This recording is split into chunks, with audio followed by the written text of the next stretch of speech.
नमस्कार दोस्तों, चंद्रा आईएएस में आप सभी लोगों का तहे दिल से मैं पुनः स्वागत करता हूं।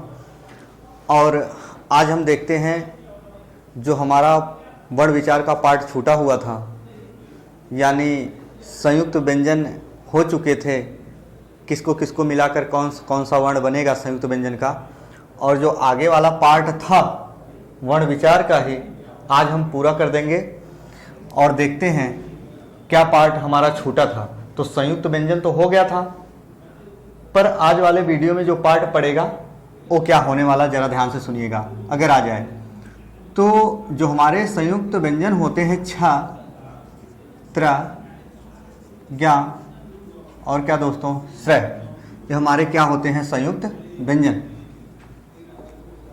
ये हमारे क्या होते हैं संयुक्त व्यंजन होते हैं। यही चार, छ, त, ग्र, श। अब हम देखेंगे कि हिंदी वर्णमाला में इनका जो क्रम होता कैसे आता है। हिंदी वर्णमाला में छह का क्रम किसके बाद आता है, किसके बाद आता है। तो हम सभी लोगों का जवाब क्या होना चाहिए, कै के बाद।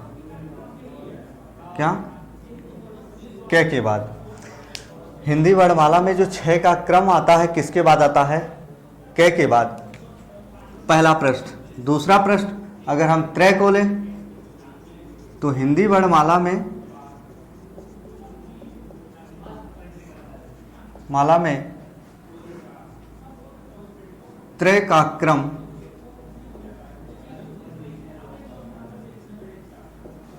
किसके बाद आता है।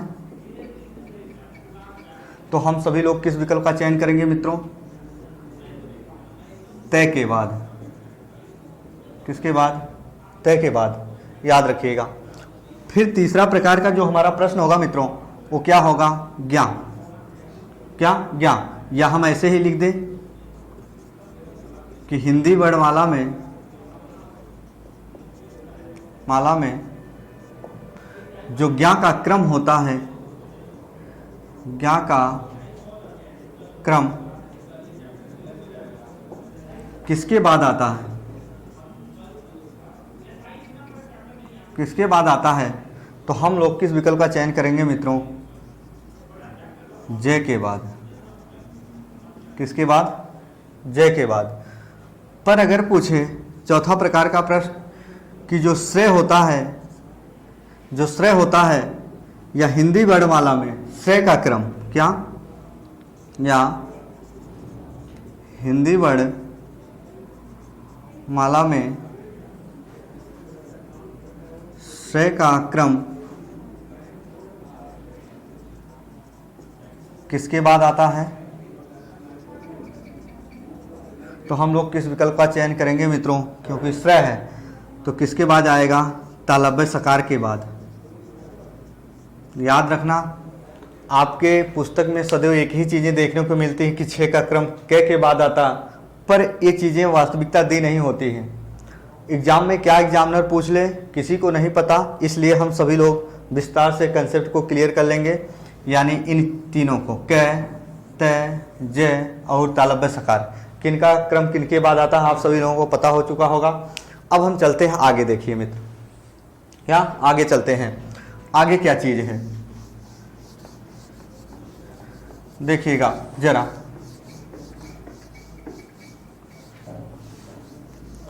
अब हम बात करेंगे दोस्त, क्या अच्छा, शुरू से जो हम सभी लोग पढ़ते चले आ रहे हैं वर्ण विचार, आप लोगों ने पढ़ा होगा कि हिंदी वर्णमाला में जो स्वर की संख्या होती है वो स्वर की संख्या कितनी होती है, 11। मित्रों ऐसे ही व्यंजन की संख्या जो होती है हमारी, आप लोगों को खूब अच्छे से पता होगा कितनी होती है हिंदी वर्णमाला में। मूल व्यंजनों की संख्या कितनी होगी मित्रों, 33 यानी 33। तो जब इनको दोनों को हम ऐड करेंगे यानी जोड़ेंगे तो हमारे जो रिजल्ट की वैल्यू आ जाएगी, कितनी आ जाएगी मित्रों, 44। अब ये जो 44 आया, अगर पूछ ले हिंदी वर्णमाला में मूल वर्णों या साधारण वर्णों की संख्या कितनी होती है?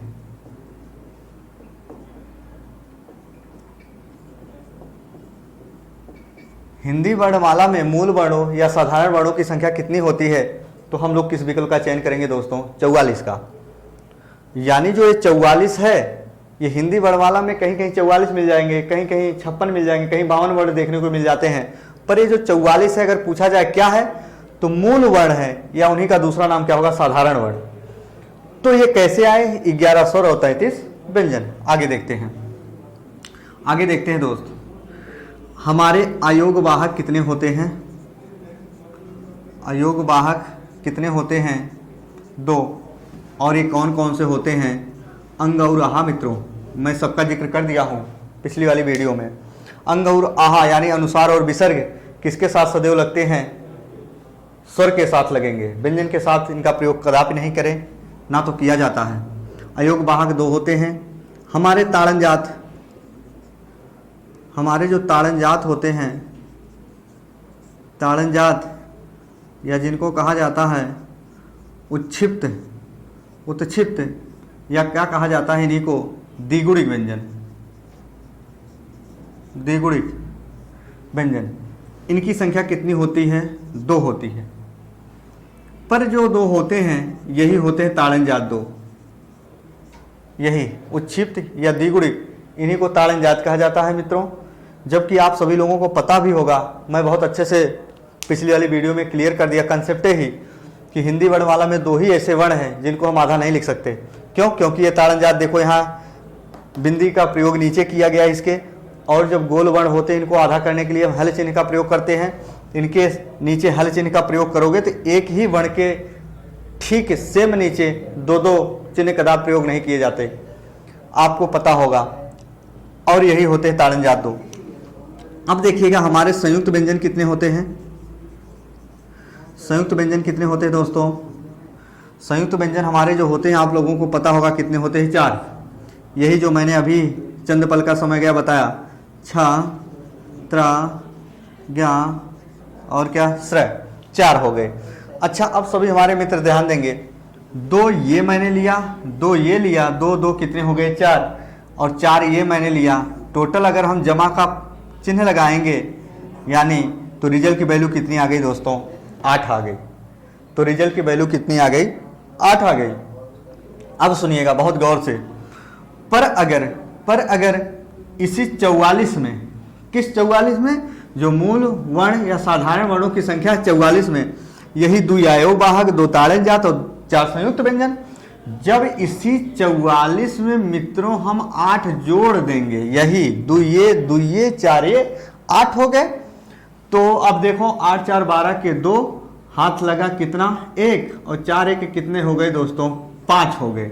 अब इनकी संख्या कितनी हो गई? 52। पर ये जो 52 आए, अब ये क्या है? अगर पूछा जाए हिंदी वर्णमाला में, हिंदी वर्णमाला में कुल वर्णों की संख्या कितनी होती है? क्या कुल वर्णों की संख्या कितनी होती है दोस्तों? तो हम लोग किस विकल्प का चयन करेंगे? 52 का। यानी हिंदी वर्णमाला में कुल वर्णों की संख्या कितनी होती है? 52। पर मैं इसलिए ये बता दे रहा हूं, अगर कोई पूछे कि 52 कैसे हुआ, 52 कैसे हुआ, तो 11 स्वर और 33 व्यंजन जब जोड़ेंगे तो 44 आ गए। 44 क्या हुए? मूल वर्ण या साधारण वर्णों की संख्या हो गई 44। लेकिन उसी 44 में 2 अयोग वाहक, 2 ताड़नजात उच्छिप्त द्विगुणिक और 4 संयुक्त व्यंजन जब 8 जोड़ेंगे तो 44 और 8 रिजल्ट की वैल्यू आ गई कितनी मित्रों? 52। अब ये जो 52 आई, टोटल हिंदी में वर्णमाला में, हिंदी वर्णमाला में टोटल वर्णों की संख्या आई।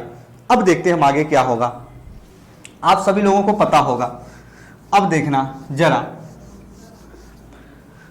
हमारे नुक्ता चिन्ह कितने वर्णों के साथ किए जाते थे हम बताए थे। तो नुक्ता चिन्ह का प्रयोग जो किया जाता था 5 वर्णों के साथ, क, ख, ग, ज और क्या मित्रों? फ। क, ख, ग, ज और क्या? फ। इन्हीं के साथ नुक्ता चिन्ह का प्रयोग किया जाता था। याद रखना, नुक्ता चिन्ह का प्रयोग इन्हीं के साथ किया जाता है। क ख ग ज फ, और इनसे बना शब्द सदैव अरबी या फारसी भाषा का शब्द भी कहलाता है, याद रखना। तो याद रखना ये जो क है, ज है और फ है, यानी क ज फ, तीन ये हो गए, और एक हमारा होता है जो मैंने बताया था आगत स्वर, ये आ, और इसके ऊपर चंद्रमा जैसा निशान छाप दोगे, यानी ये आगत स्वर होता है। इसे विदेशी भाषा का भी स्वर कहा जाता है, पर जैसे ही अपने हिंदी वर्णमाला में आया, यूज होने लगा, आगत स्वर कहलाने लगा। पर याद रखना अगर आ जाए, जो नुक्ता वाले वर्ण होते हैं 5 सदैव, उनमें से कौन कौन से ऐसे वर्ण हैं जो मानक वर्णों में भाग लेते हैं मित्र, मानक वर्णों में भाग लेते हैं, तो 3 क ज फ, तो 3 ये हो गए और एक हमारा ये आगत स्वर हो गया। तो रिजल्ट की वैल्यू कितनी आ गई? 4। रिजल्ट की वैल्यू कितनी आ गई? 4। क ज फ, तो क ज फ। अब ये क ज फ 3 ही वर्ण ऐसे हैं जो मानक वर्णों में भाग लेते हैं, और ये आगत स्वर है। रिजल्ट की वैल्यू आ गई कितनी? 4। अब जब मित्र ये जो 52 आया था, हमारा क्या आया था? हिंदी वर्णमाला में टोटल वर्णों की संख्या, हिंदी वर्णमाला में कुल वर्णों की संख्या, लेकिन याद रखना कुल वर्णों की संख्या तो होती है 52, पर जब ऐसे यही में 4 जोड़ देंगे मित्रों, मजा आ गया। देखो तो कंसेप्ट क्लियर हो जाएगा भाई। क्या 52 में 4 जोड़े तो 4 2 कितने हो गए? 6, और ये क्या हो गया? 5। तो 52 4 कितने हो गए मित्रों? 56। 4 2 6 5, 56। अब ये 56 क्या आ गया? अगर कोई पूछे आपके जो हिंदी व्याकरण में टोटल मानक वर्ण कितने होते हैं? 56। तो मानक वर्णों की संख्या, मानक वर्णों की कुल संख्या अगर पूछे कितनी होती है संख्या, तो कितनी होती है दोस्तों? 56। हिंदी वर्णमाला में मानक वर्णों की संख्या कुल कितनी होती है मित्रों? 56 होती है। आइए हम देखते हैं अब आगे क्या है चीज। ये चीजें आप सभी लोगों को बहुत अच्छे से पता चल चुका होगा मित्रों, और कंसेप्ट क्लियर करना, पढ़ने के लिए हम सभी लोग हिंदी व्याकरण को शीघ्रता पर जल्दी बस खत्म नहीं कर देंगे, पर हमारे मानस पटल में तो सदैव उतरना चाहिए। वो कंसेप्ट क्लियर करना हमेशा के लिए मुक्ति मिलने वाली दोस्त। आइए देखते हैं आगे और क्या चीज है यहां, सभी दोस्त देखेंगे। देखो दोस्त, अब हम आगे चलते हैं। जो हमारा क्या चीज अब यहां और बाकी है देखते हैं। हमारा एक चीज आता है दोस्तों यहां, जो रे वर्ण होता है। क्या? रे वर्ण। रे वर्ण को कुल कितने स्वरूपों में लिखा जा सकता है?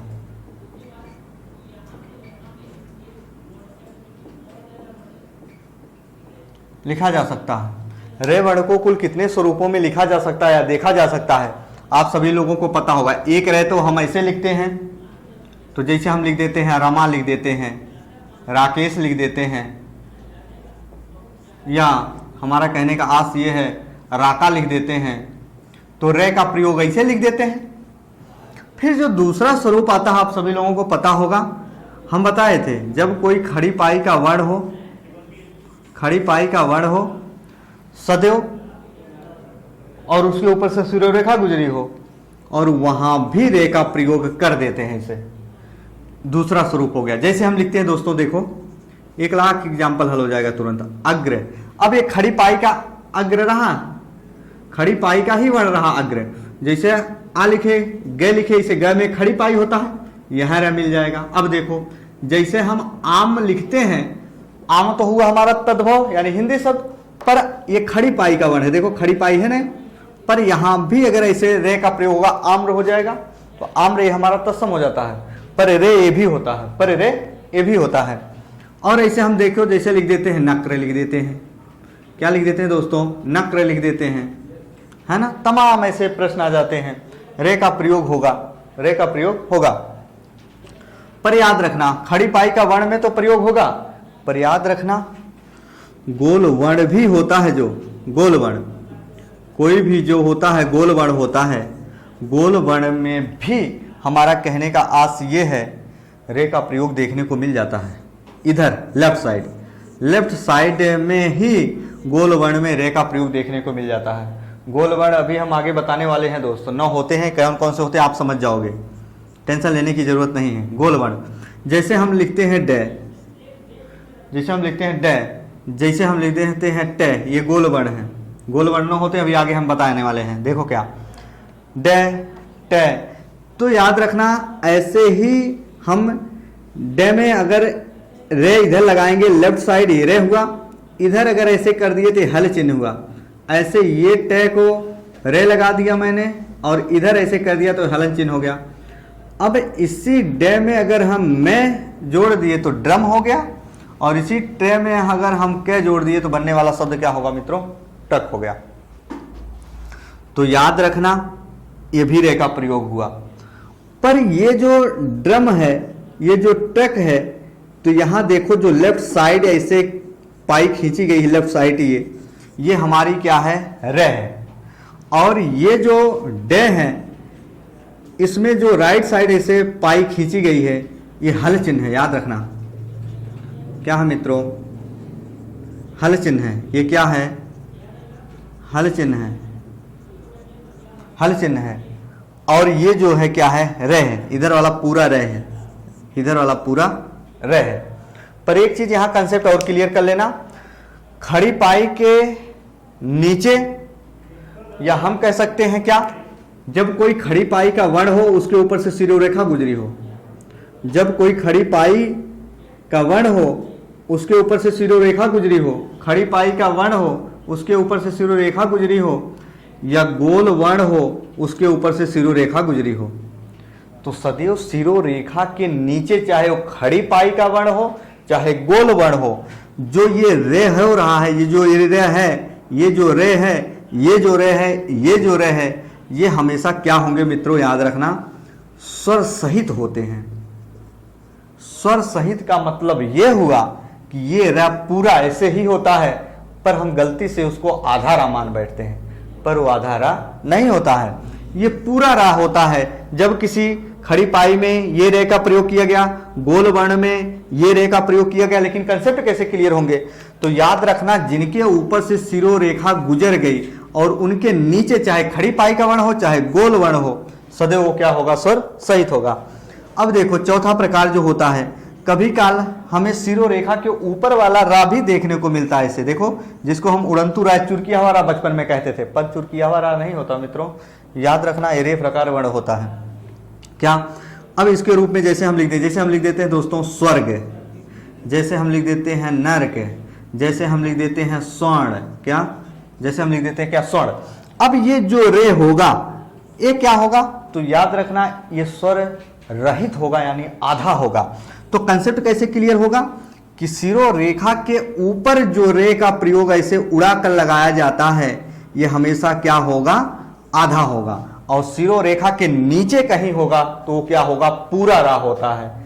तो ये क्या हुआ, शिरोरेखा के जो ऊपर प्रयोग किया गया है हमेशा ये क्या होंगे, स्वर रहित होते हैं। स्वर रहित का मतलब ये हो गया क्या, आधा रा होते हैं। समझ में आई बात, ऐसे होते हैं। रे को 4 स्वरूपों में लिखा जाता है। आइए देखते हैं आगे दोस्त, आप सभी लोगों को समझ में आ गया होगा। आगे देखते हैं क्या चीज है। देखो दोस्त, आगे अब चल रहे हैं क्या। अब हम अगर आप सभी लोगों से पूछें, हिंदी वर्णमाला में ऐसे कितने वर्ण हैं,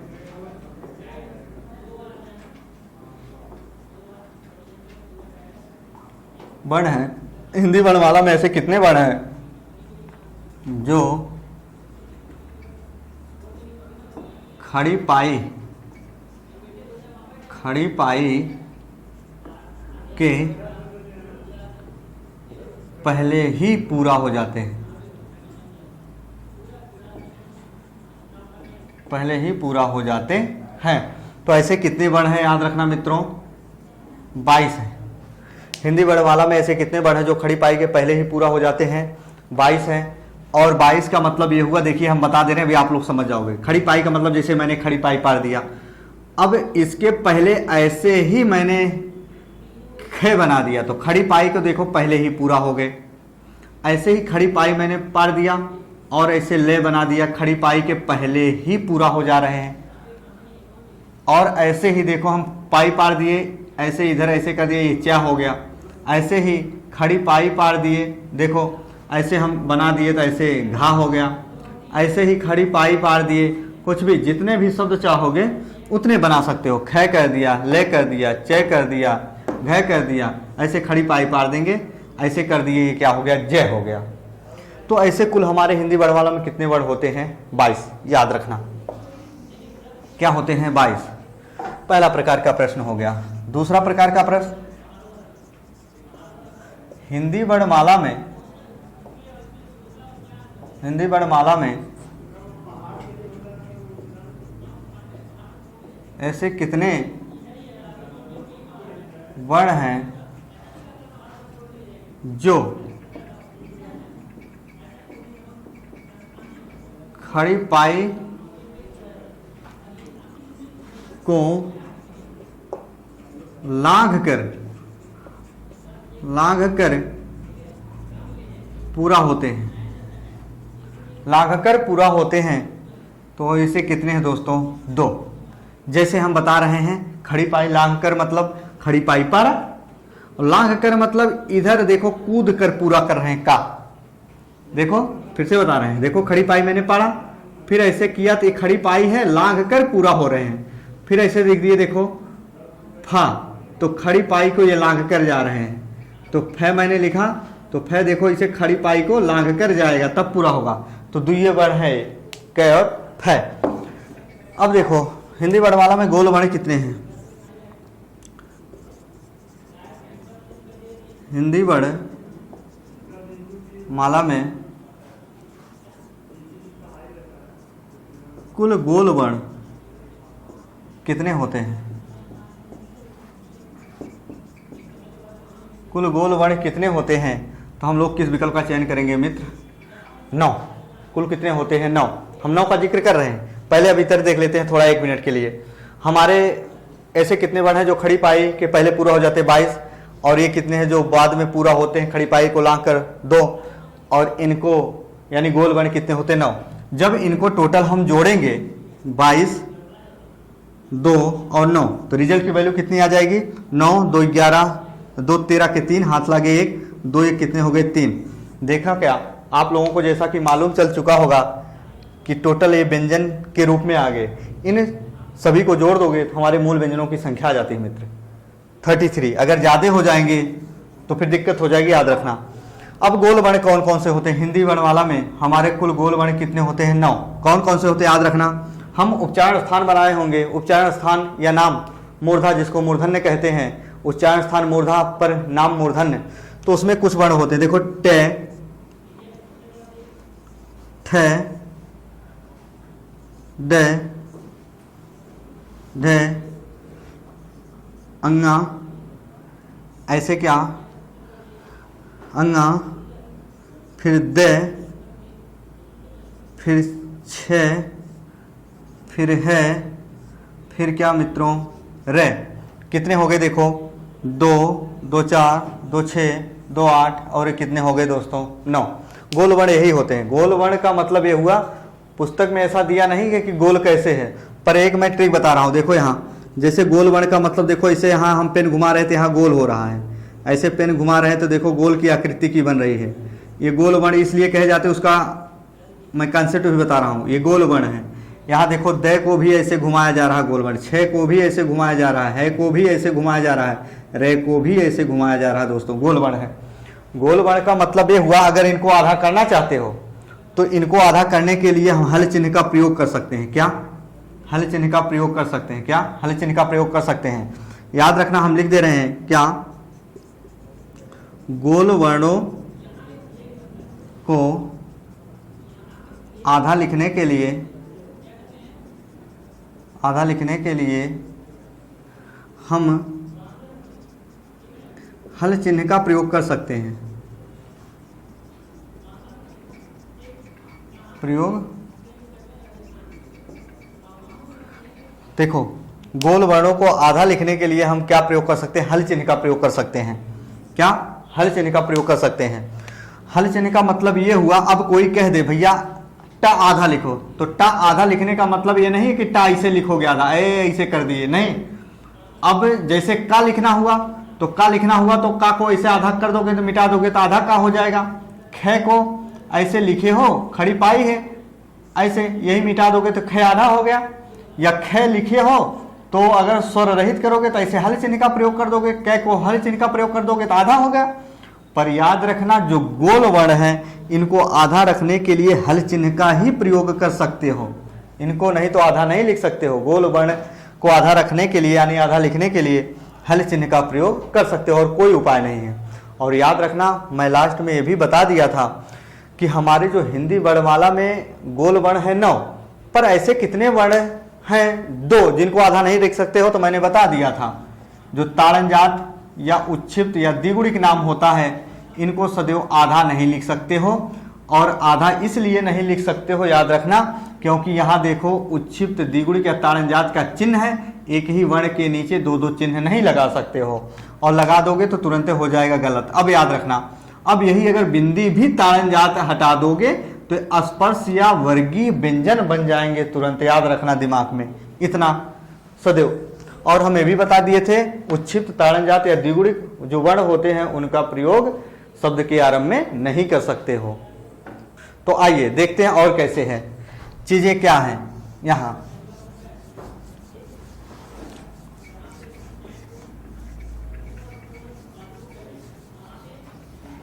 और देखते हैं मित्र, कभी कभी वर्णों की संख्या पूछ लेती है, मात्रा पूछ लेता है, वही है, थोड़ा बहुत और बचा है। देखिए अगर पूछा जाए दोस्तों, देखो अच्छा आप सभी लोगों को पता होगा स्वर तो 11 होते हैं ही, ए, आ, ई, उ, री, ए,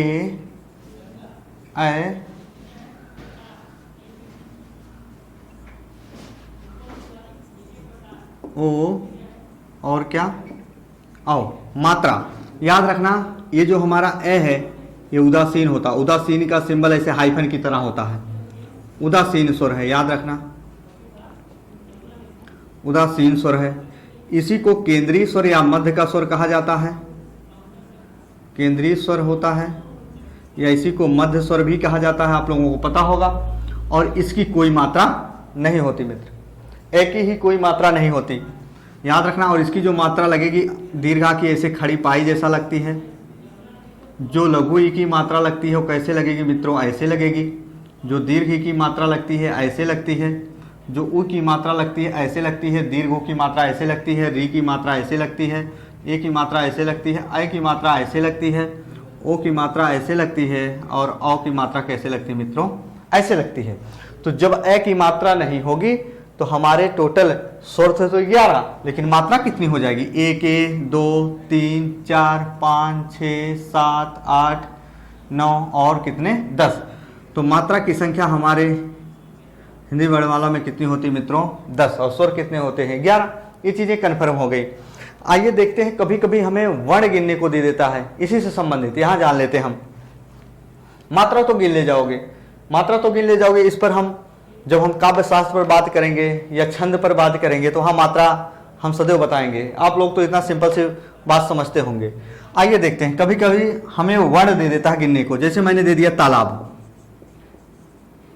तालाब, अब तालाब में अगर कोई पूछ ले कितने वर्ण होंगे मित्रों, कितने वर्ण होंगे तालाब में, या दे दिया कमल, कमल में कितने वर्ण होंगे? वर्ण गिनने को मैं बोल रहा हूं, वर्ण कितने वर्ण होंगे कुल? देखने में लग रहे होंगे 3, इसमें 3, ऐसा नहीं होता मित्रों, याद रखना।